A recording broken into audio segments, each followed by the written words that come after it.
Hello again. Deuteronomy 22. You shall not see your countryman's ox or his sheep straying away and avoid them. You shall certainly bring them back to your countryman, and if your countryman is not near you, or if you do not know him, then you shall bring it to your house, and it shall remain with you until your countryman looks for it. Then you shall restore it to him.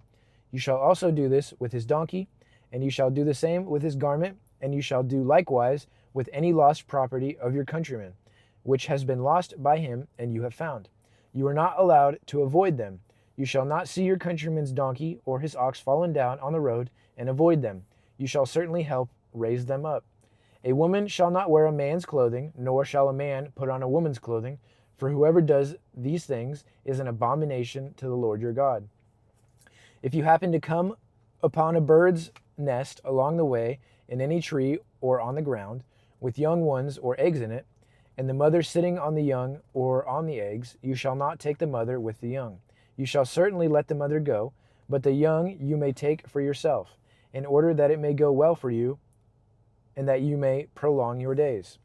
When you build a new house, you shall make a parapet for your roof, so that you will not bring guilt for bloodshed on your house if anyone falls from it.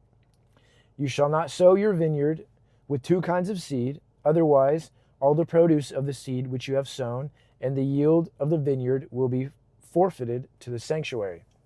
You shall not plow with an ox and a donkey together. You shall not wear a material of wool and linen combined together. You shall make yourself tassels on the four corners of your garments with which you cover yourself.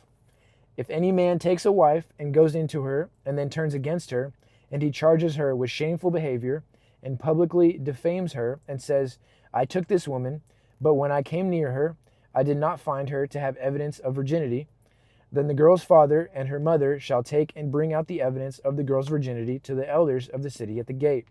And the girl's father shall say to the elders, I gave my daughter to this man as a wife, but he turned against her. And behold, he has charged her with shameful behavior, saying, I did not find your daughter to have evidence of virginity. But this is the evidence of my daughter's virginity. And they shall spread out the garment before the elders of the city. Then the elders of that city shall take a man and rebuke him. And they shall find him 100 shekels of silver and give it to the girl's father, because he publicly defamed a virgin of Israel. And she shall remain his wife. He is not allowed to divorce her all his days. But if this charge is true, and they did not find the girl to have evidence of virginity, then they shall bring the girl out to the doorway of her father's house, and the men of her city shall stone her to death, because she has committed a disgraceful sin in Israel by playing the prostitute in her father's house. So you shall eliminate the evil from among you. If a man is found sleeping with a married woman, then both of them shall die, the man who slept with the woman and the woman. So you shall eliminate the evil from Israel. If there is a girl who is a virgin betrothed to a man, and another man finds her in the city and sleeps with her, then you shall bring them both out to the gate of that city, and you shall stone them to death. The girl, because she did not cry out for help, though she was in the city, and the man, because he has violated his neighbor's wife. So you shall eliminate the evil from among you. But if the man finds the girl who is betrothed in the field, and the man seizes her and rapes her, then only the man who raped her shall die. And you are not to do anything to the girl. There is no sin in the girl worthy of death. For just as a man rises against his neighbor and murders him, so is this case. When he found her in the field, he betrothed her. When he found her in the field, the betrothed girl cried out, but there was no one to save her. If a man finds a girl who is a virgin, who is not betrothed, and he seizes her and has sexual relations with her, and they are discovered, then the man who had sexual relations with her shall give the girl's father 50 shekels of silver, and she shall become his wife, because he has violated her. He is not allowed to divorce her all his days. A man shall not take his father's wife in marriage, so that he does not uncover his father's garment. Deuteronomy 23. No one is emasculated. No one who is emasculated or has his male organ cut off may enter the assembly of the Lord. No one of illegitimate birth may enter the assembly of the Lord. None of his descendants, even to the 10th generation, may enter the assembly of the Lord. No Amorite or Moabite may enter the assembly of the Lord. None of their descendants, even to the 10th generation, may ever enter the assembly of the Lord, because they did not meet with you with food and water on the way when you came out of Egypt, and because they hired against you Balaam the son of Beor from Pethor of Mesopotamia to curse you. Nevertheless, the Lord your God was unwilling to listen to Balaam, but the Lord your God turned the curse into a blessing for you, because the Lord your God loves you. You shall never seek their peace or their prosperity all your days. You shall not loathe an Edomite, for he is your brother. You shall not loathe an Egyptian, because you are a stranger in his land. The sons of the 3rd generation who are born to them may enter the assembly of the Lord. When you go out as an army against your enemies, you shall be on guard against every evil thing. If there is among you any man who is unclean because of a nocturnal emission, then he must go outside the camp. He may not re-enter the camp, but when evening approaches, he shall bathe himself with water, and at sundown he may re-enter the camp.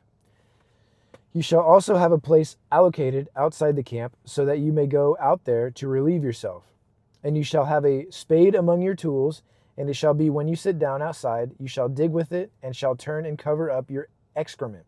Since the Lord your God walks in the midst of your camp to save you and to defeat your enemies before you, your camp must be holy.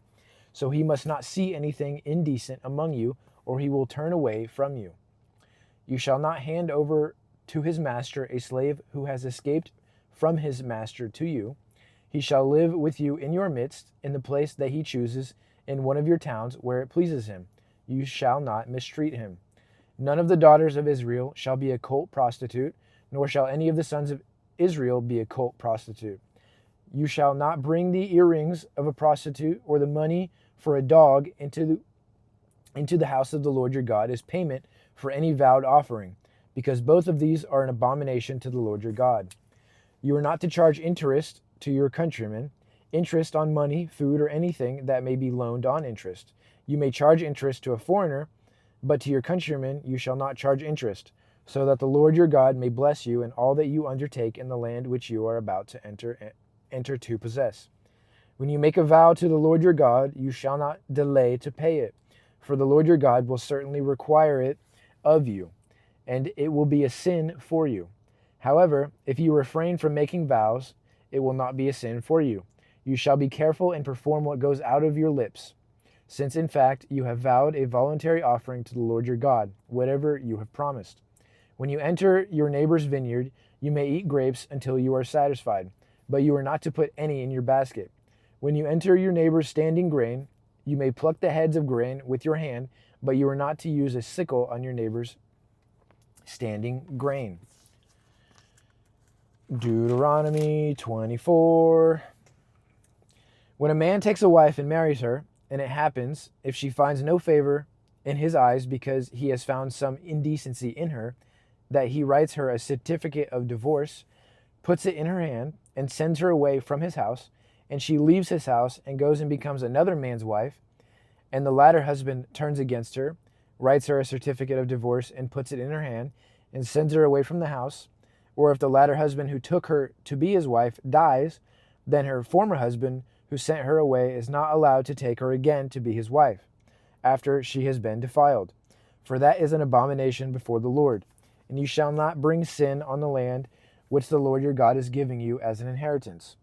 When a man takes a new wife, he is not to go out with the army, nor be assigned any duty. He shall be free at home for 1 year, and shall make his wife, whom he has taken, happy. No one shall seize a handmill or an upper millstone as a pledge for a loan, since he would be seizing the debtor's means of life as a pledge. If someone is caught kidnapping any of his countrymen of the sons of Israel, and he treats him as merchandise and sells him, then that thief shall die. So you shall eliminate the evil from among you. Be careful about an infestation of leprosy, that you are very attentive and act in accordance with everything that the Levitical priests teach you, just as I have commanded them. you shall be careful to act. Remember what the Lord your God did to Miriam on the way as you came out of Egypt. When you make your neighbor a loan of any kind, you shall not enter his house to take his pledge.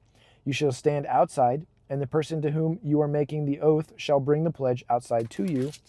And if he is a poor man, you shall not sleep with his pledge.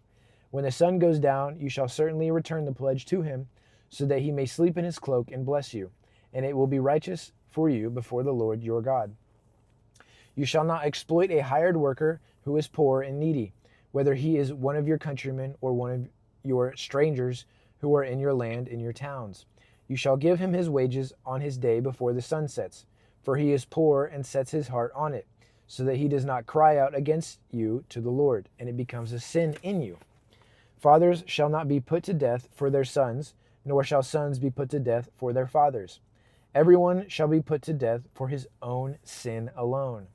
You shall not pervert the justice due to a stranger or an orphan, nor seize a widow's garments as a pledge. But you are to remember that you were a slave in Egypt, and that the Lord your God redeemed you from there. Therefore I am commanding you to do this thing. When you reap your harvest in your field, and forget a sheaf in the field, you are not to go back to get it. It shall belong to the stranger, the orphan, and to the widow, in order that the Lord your God may bless you in all the work of your hands. When you beat the olives off your olive tree, you are not to search through the branches again. That shall be left for the stranger, the orphan, and for the widow. When you gather the grapes of the vineyard, you are not to go over it again. That shall be left for the stranger, the orphan, and the widow. And you shall remember that you were a slave in the land of Egypt. Therefore, I am commanding you to do this thing. Oh. I think we're good. My mouth is dry. God bless you all. I love you.